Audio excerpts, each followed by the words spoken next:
Olá, uma legislação do período de Getúlio Vargas, quando nem eu e nem o Carlos tínhamos nascido, está atualizada no país para ser aplicada já com modificações, mas aprovada pelo Congresso Nacional e sancionada pelo presidente Michel Temer. As modificações das leis trabalhistas ou da lei trabalhista em mais de 100 pontos no Brasil causa natural efervescência para o trabalhador, para o empregado, mas ajusta algumas relações de trabalho. Nós vamos conversar com você sobre algumas dessas condições. Carlos Alberto Martins Júnior, obrigado por você ter vindo aqui conosco conversar sobre isso. Primeiro ponto inicial, coloquei das gerações aqui, mas temos a aplicação de uma legislação que veio do período de Getúlio Vargas. De que forma, na sua visão, no dia a dia dessas relações, tanto para o trabalhador quanto o empregado, gerou naturais distorções e desatualizações? Perfeito. Eu acho que a área trabalhista no Brasil, uma das áreas mais importantes, você tem que ter uma proteção para o empregado, para o empregador, você tem que ter uma legislação clara e atualizada. Em 1888, lá na época da abolição da escravidão, se começou a iniciar um pensamento nesse sentido. Demorou-se mais ou menos 4 décadas para ser criado o Ministério do Trabalho por Getúlio Vargas, depois mais 11 anos para se criar a Justiça do Trabalho e depois em 1943 que vem alguma legislação específica sobre a relação do trabalho. Antigamente se tinham várias legislações esparsas, então em 43 Getúlio Vargas veio, reuniu tudo isso e promulgou a chamada Consolidação das Leis do Trabalho, que é a CLT. Então ela é datada de 74 anos atrás.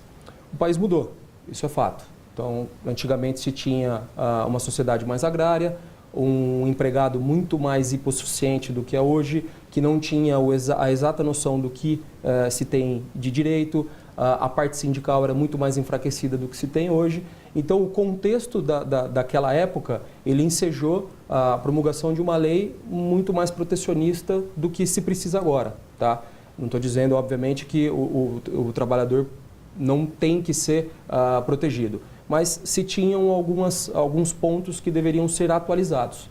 E essa atualização foi feita, pelo menos parcialmente agora, através de uma mudança de 112 artigos, mais ou menos, na CLT, que foi sancionada pelo presidente, entra em vigor agora no dia 12 de novembro, mas ainda se tem uma expectativa de que venha uma medida provisória e altere alguns pontos, tá? 3, 4 pontos, mais ou menos, que houve um clamor social para isso.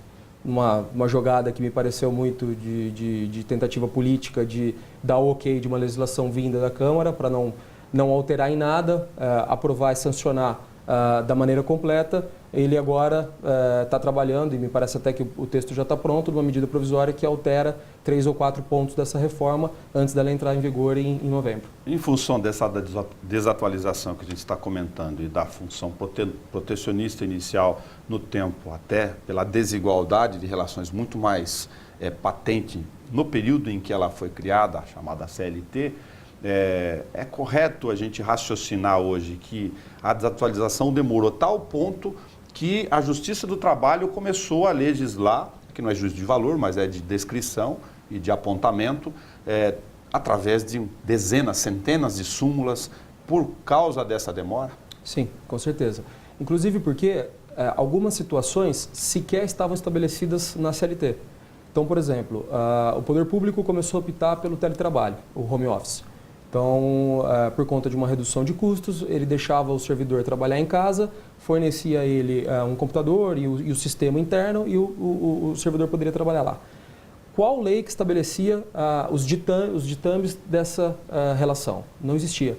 Então, assim como no caso do teletrabalho, como em outras inúmeras situações, o tribunal, através de casos concretos, ele tinha que ou editar uma súmula, ou uma OJ, que é a orientação jurisprudencial, tentar balizar, através das decisões deles, qual que era o entendimento que prevalecia em determinada relação. Agora, eles estão tentando fazer com que essas lacunas sejam preenchidas com a reforma trabalhista. O caminho natural é a legislação definir todas essas questões a miúdes ou não, e não através de súmulas e orientações jurisprudenciais, né? Com certeza, inclusive para que se tenha uma segurança jurídica. Hoje, o país ele é dividido em tribunais regionais do trabalho. Então, aqui em São Paulo, por exemplo, a gente tem 2. O Tribunal Regional do Trabalho da 2ª Região, que é São Paulo e a Baixada Santista, a Baixada do Litoral. e o Tribunal Regional do Trabalho da 15ª Região, que é sediado em Campinas. Cada tribunal pode ter um entendimento. Então, às vezes, uma relação de trabalho exatamente igual aqui em Bauru, ela vai ser regida considerando o entendimento do TRT da 15ª Região. E você vai trabalhar em Santos, por exemplo, e você vai ter uma condição ou outra que possa diferir na mesma relação por conta do entendimento que é dado naquele tribunal. Só para atualizar, como estava essa relação hoje, dada nessas condições e práticas do trabalho, os regionalismos naturais de características específicas, embora para atividades iguais ou muito parecidas, em relação às súmulas, porque aí como os TRTs têm as regionais também divididas, havia algum conflito? Haviam conflitos de entendimentos e quando houvesse esse conflito, o litigante poderia levar a análise para o Tribunal Superior do Trabalho, que é o TST. O TST, vislumbrando divergência de opinião, ele criava entendimentos próprios que teriam que balizar. A questão é que o Brasil é um país muito grande. Então, nem sempre o TST, balizando um determinado entendimento, poderia ser aplicado. Uma relação que se tem aqui em Bauru, por exemplo, pode ser diferente de uma relação que se tem em Manaus, por conta das condições que se tem lá. Então, o ideal é que se analise qual que é o geral, qual que é o entendimento geral disso tudo, se coloque em lei, para que a lei seja respeitada pelos litigantes, e aí um caso ou outro que fuja desse conceito seja decidido pelo Poder Judiciário. Como toda nova mudança, uma série de aflições em relação a temas específicos, vão repassar algumas das situações de aplicação para compartilhar com quem está em casa. O negociado sobre o legislado. Nós temos uma cultura aqui, boa ou não, a gente acabou de falar de legislação praticada pelo Judiciário e não pela Casa Legislativa, como de origem, nós temos uma cultura de buscar a Justiça do Trabalho ao pé da letra da lei e não de conversar nas relações de patrão. Do dia a dia, muitas dessas relações está distorcida e há função sindical no meio. Como na sua visão fica esse conceito dentro da nova norma? Um dos principais pontos que foram alterados foi a questão da possibilidade do acordo individual de trabalho ele prevalecer sobre o texto da lei ou de alguma convenção coletiva feita pelo sindicato da categoria. Hoje, o empresário pode sentar com o seu funcionário e debater com ele alguns pontos que estão estabelecidos na CLT. Outros não. Então, por exemplo, eu não posso sentar com o meu funcionário e dizer a ele que ao invés de 30 dias ele vai ter 20 de férias só. Isso daí ele não pode mexer. Tem alguns pontos que são primordiais que ele não tem essa autonomia. Mas, por exemplo, a questão de carga horária. Ele pode sentar com o funcionário e estipular um banco de compensação de horas. Você tem que trabalhar 44 horas semanais, a empresa não trabalha de sábado, por exemplo. Então, a gente vai estipular que você vai trabalhar 1 hora a mais de segunda a quinta-feira e vai deixar de trabalhar as 4 horas no sábado. Eu faço um acordo por escrito com ele. Ele pode pedir ou não a análise do sindicato, não é necessário, a validade não está condicionada à análise do sindicato. Ele pode pedir um suporte do sindicato, o sindicato dá ok, ele vai lá, assina e é isso que passa a valer. Antigamente, aliás, ainda né, porque a gente está em período de vacatio legis, a reforma trabalhista ela passa a valer só a partir de novembro. Atualmente, para você ter um acordo de compensação de horas, você tinha que necessariamente fazer um acordo coletivo, ou seja, que fosse válido para todos os funcionários com homologação do sindicato, sob pena de validade. Eu sei que é uma parte específica, você citou a questão das próprias questões do gozo de férias. A lei atual fala em 2 períodos, agora pode fracionar por 3, de acordo com algumas sazonalidades específicas. Isso, perfeito. Como vai ficar a partir de novembro? Você pode dividir o período de 30 dias em até 3, sendo que um desses períodos não pode ser menor que 14 dias e os outros 2 períodos não podem ser menores que 5 dias. Então, antigamente se tinha uma discussão muito grande, porque às vezes a pessoa não quer tirar 15 dias, não quer tirar 20 dias, não quer tirar 30 dias corridos.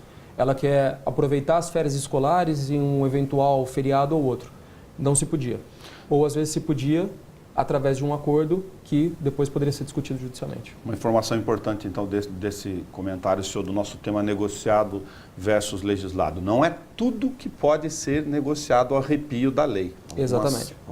Uma espinha dorsal, a lei mantém. Sim. As questões primordiais do trabalhador não podem ser negociadas, não são passíveis de negociação. O que se pode é o que é maleável, o que é flexível. Intervalo e interjornada, por exemplo, a gente estava comentando aqui. Exatamente. Eu posso combinar com o meu funcionário de que ao invés dele ter a 1 hora que se exige, ele tenha 30 e seja remunerado por essas 30 que ele está deixando de fazer. Ou que ele saia 30 minutos mais cedo. Então entra nas condições que podem ser negociadas entre trabalhador e empregado. Algumas outras mudanças substanciais que estão em discussão. Demissão de comum acordo.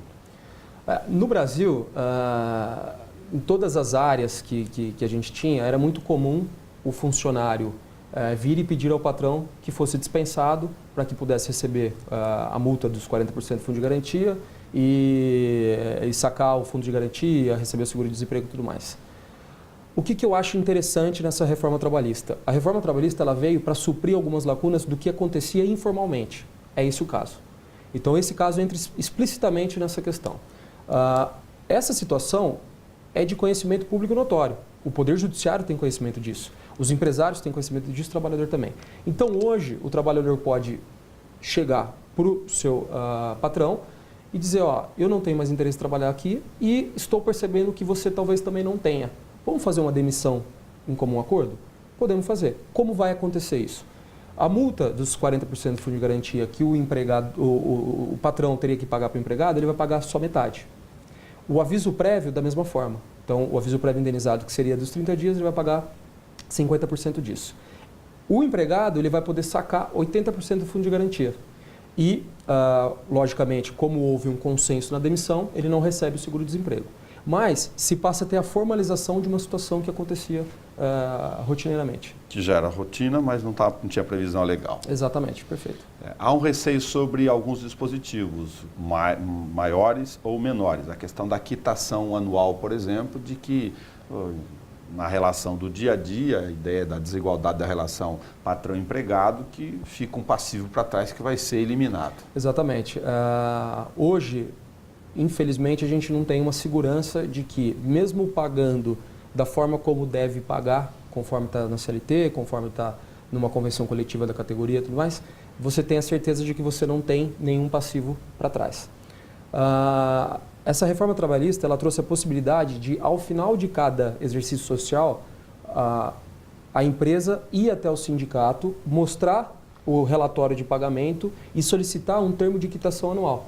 Mais ou menos assim, 31 de dezembro, o empresário, o industrial vai até o sindicato da categoria, traz para ele a relação de empregados, tudo que foi pago, solicita uma análise e um termo de quitação do sindicato dizendo, você não deve mais nada em 2017 porque você pagou tudo de acordo com o nosso entendimento e com o que está estabelecido em lei.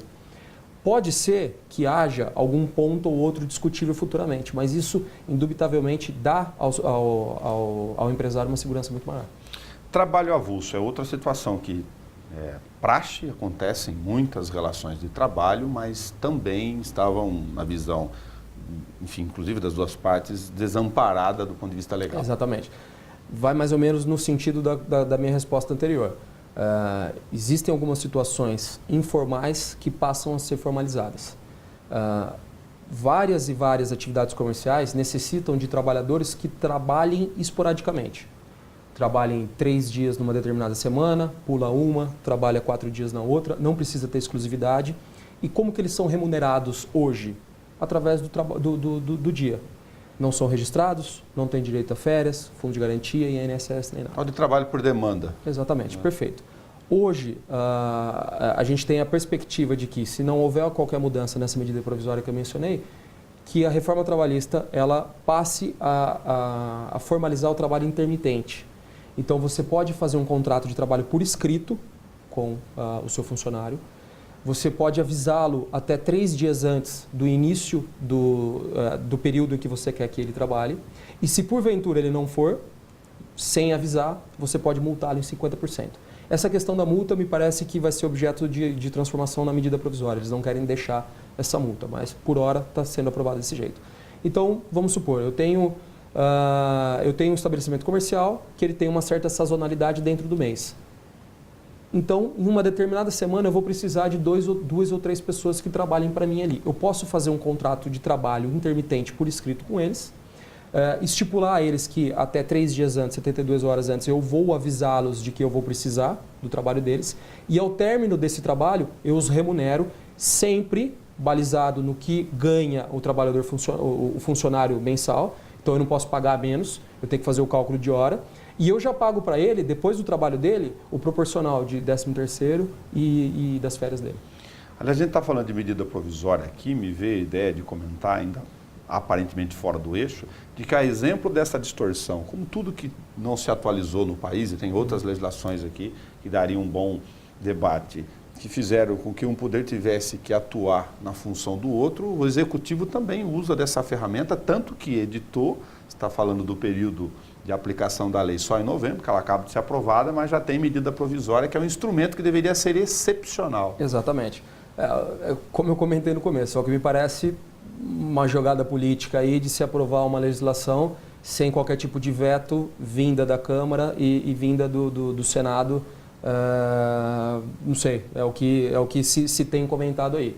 A medida provisória, todo mundo bem sabe que ela deve ser utilizada só em casos excepcionais. Quanto tempo faz que essa reforma trabalhista está sendo discutida?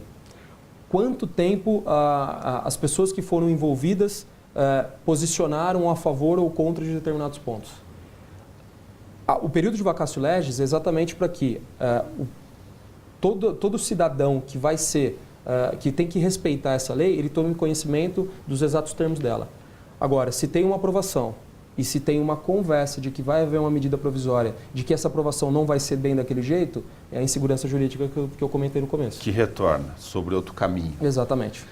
Infelizmente, o Poder Executivo, nesse ponto, acaba interferindo de uma maneira não tão bacana. Tem espaço, Carlos, você tem contato muito com empresários da tua relação natural profissional, de formalização de algumas situações dessas que a gente está comentando, à medida dos exemplos que a gente vai colocando aqui, de que vão sim gerar, por exemplo, carteira assinada, apesar das dificuldades e dos receios? Eu acho que sim. Eu acho que hoje, um claro exemplo disso é o trabalho intermitente que eu comentei com você. Isso vai fazer com que muitas pessoas que recebam a diária, por exemplo, e não tenham qualquer outro benefício que um trabalhador comum tenha, um seletista tenha, passem a ter. Por quê? A legislação está tentando simplificar alguns determinados procedimentos, baratear um custo ou outro, para fazer com que se aumente o poder de contratação de maneira formal. Então, eu acho que o escopo principal disso, além de, obviamente, tentar fazer com que o empresário possa gerar maior receita e, gerando maior receita, aumente suas atividades e contrate mais, é tirar um pouco dessa burocracia. Então, ele pode fazer o acordo individual, ele pode contratar de maneira esporádica, ele pode contratar com a terceirização. Então, eu não preciso contratar só o funcionário seletista, eu posso contratar o prestador de serviço desde que... Isso é muito importante. Tem muita gente criticando a questão da terceirização, dizendo, todo mundo vai ser mandado embora e vai ser recontratado como prestador de serviço. Não pode. Tá? A lei ela deixa claro um período de quarentena. Então, a lei estabelece que todo mundo que for funcionário não pode ser sócio da empresa contratada em até 18 meses. Então, você tem que ter um lapso temporal aí de 18 meses para que o funcionário que trabalhava para você possa voltar como prestador de serviço. A questão da terceirização, que é uma outra legislação que veio no meio do caminho, já em aplicação quase no mesmo tempo de discussão, tem lá a figura aqui, na mudança da CLT, da chamada pejotização. Isso. Precisa tomar cuidado em não confundir a terceirização com a pejotização. Hoje, ainda não valendo a vigência da reforma trabalhista, o que você pode contratar? Atividades meio. Então, eu não posso ter um prestador de serviço desenvolvendo a minha atividade fim. Então, eu posso ter, dentro de uma empresa que fabrica componentes eletrônicos, eu posso ter serviço de vigilância, serviço de limpeza, que fazem parte da cadeia. Tá? A partir da reforma trabalhista, você vai poder ter contratações de prestadores de serviço para atividade fim também. Só que você vai precisar ter empresas especializadas naquilo. Você não pode simplesmente virar para o seu funcionário e falar, abre uma empresa ali e eu passo a te contratar como prestador de serviço. Isso você vai estar burlando a lei. principalmente pela forma que eu te falei, do período que se tem de quarentena aí dos 18 meses para contratar. Você tem que ter uma empresa especializada naquele determinado tipo que vai te fornecer mão de obra através de um contrato de prestação de serviços para prestar esse serviço dentro da sua empresa. A gente fica vendo na rua a questão daquilo que o poder público saiu. Eu vou inserir um exemplo, talvez que seja fora da linha aqui. Mas a gente vê todo dia um pendurado num poste de iluminação pública, que é um modelo de concessão antiga, uma mudança da relação de Estado com os serviços, considerado um setor estratégico, mas que hoje as concessionárias usam a contratação em larga escala dos trabalhadores de empresas terceirizadas para prestar serviços operacionais. Perfeito. É isso que a reforma trabalhista ela vai tentar. Fazer com que se aumente o número de pessoas contratadas, seja via CLT, seja através da prestação de serviço. Por quê? Hoje se tem um informalismo muito grande nesse tipo de contratação. Então, você citou o exemplo aí das concessionárias, vou voltar um pouco na questão da iniciativa privada. Se você tem uma necessidade de contratação de uma determinada pessoa, você vai conversar com ela e se você não for um empresário bem intencionado, você vai tentar uma lacuna de lei para não precisar registrar ou não precisar fazer um contrato de prestação de serviço. Por pior que seja a prestação de serviço, e tem muita gente que defende que nesse ponto especificamente a CLT está sendo rasgada, porque o artigo 2º e o artigo 3º que delimitam lá o que é o trabalhador e o que é o empregador, eles estão sendo desconsiderados, por pior que seja, você tem um mínimo de garantia através de um contrato de prestação de serviço. Um contrato de prestação de serviços, ele vai estabelecer como é a relação, qual é o período que essa relação vai viger, se porventura houver uma rescisão antecipada, uma multa para a parte inocente, uma eventual necessidade de contratação de seguro. Enfim, ela vai formalizar algo que hoje a gente bem sabe que é informal. Então, esse ponto que é o importante. Você analisar que, em que pese ele não ser mais contratado como funcionário, a lei está dando uma garantia para as pessoas que estão no trabalho informal. Tem alguma situação específica para saber se elas são... Lógico, não vou fazer todas as aplicações aqui, mas uma muito comum na nossa região. É conhecida a sazonalidade, por exemplo, da mão de obra da safra de cana. Perfeito. Uma das outras culturas. Se essas modificações de alguma forma interferem nisso, porque o trabalhador, o empresário da safra de cana, obviamente, contrata aquele número de profissionais para um determinado período específico. Exatamente. Você tem, hoje não foi objeto dessa reforma trabalhista, a questão do contrato por prazo determinado. Então, se tem um período máximo de contratação e dentro desse contrato se tem algumas condições que são diferentes do trabalhador por prazo indeterminado. Você pode fazer a contratação por colheita, por safra, por 90 dias, que seria um contrato de experiência, enfim. O que hoje a reforma trabalhista ela tentou buscar? Esse trabalhador informal que foi, por exemplo, substituir o cortador de cana que não pôde ir durante uma semana. Esse cara, ele foi contratado, ele pode, nessa semana em que ele está substituindo o outro, ele pode sofrer algum tipo de acidente e não está amparado pela legislação do trabalho. Reposição da mão de obra entra no avulso. Exatamente, exatamente. Então, você pode ter um contrato por escrito de um repositor. Então, vamos lá, quantos funcionários você precisa nesse período maior de safra? Eu preciso de 200 funcionários, só que eu sei que desses 200 eu tenho uma margem mais ou menos de 10% a 20% de necessidade de troca rápida por conta de saúde, de alguma coisa. acidente de trabalho ou algum outro. Exatamente, e eu não posso ficar sem. Desistência, já que ele é avulso. Exatamente, perfeito. Então eu preciso ter, eu tenho algumas atividades empresariais aqui em Bauru, que nós advogamos, que eles têm os empregados volantes, que são os empregados que são pegos numa determinada situação para cobrir uma falta. É isso que a gente vai oficializar. Então, eu vou fazer um contrato de trabalho por escrito com um determinado funcionário dizendo, eu vou te chamar até 72 horas antes. Tem sentido que, nesse caso, eu formalizo algumas atividades que são feitas hoje absolutamente de forma desregulamentada e a gente chama de bico? Total sentido. Exatamente isso. Exatamente isso.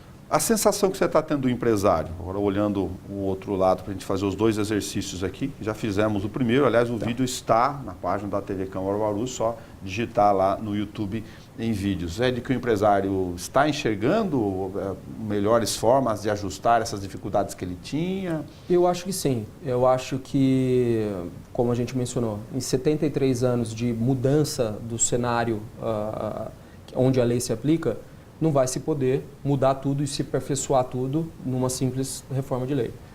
Mas eu acho que a reforma ela teve a necessidade de desburocratizar algumas coisas. Todo mundo sabe que em qualquer área de atividade comercial se tem ações trabalhistas chamadas casadinhas. O que são as ações trabalhistas casadinhas? Eu faço um acordo com o meu funcionário, mando ele embora, mas eu não tenho o valor para pagar à vista das verbas rescisórias. Dou a ele a indicação de que ele deve entrar com uma reclamação trabalhista para eu homologar um acordo nessa reclamação. Então ele vai, contrata um advogado, o advogado entra, faz todos os pedidos, peticiona perante o juiz marca uma audiência, eu vou lá e faço um acordo para ele. Agora, eu não preciso mais fazer dessa forma. A lei me possibilita fazer um acordo extrajudicial com o funcionário e levar esse acordo extrajudicial só para homologação do juiz. Isso vai fazer com que várias e várias ações que eram ajuizadas só para que efetivamente fosse homologado um acordo, deixem de ser, tenham uma tramitação muito mais rápida e façam com que o tribunal fique mais livre para julgar as ações que de fato são reais, né? São verdadeiras, onde se tem realmente o litígio.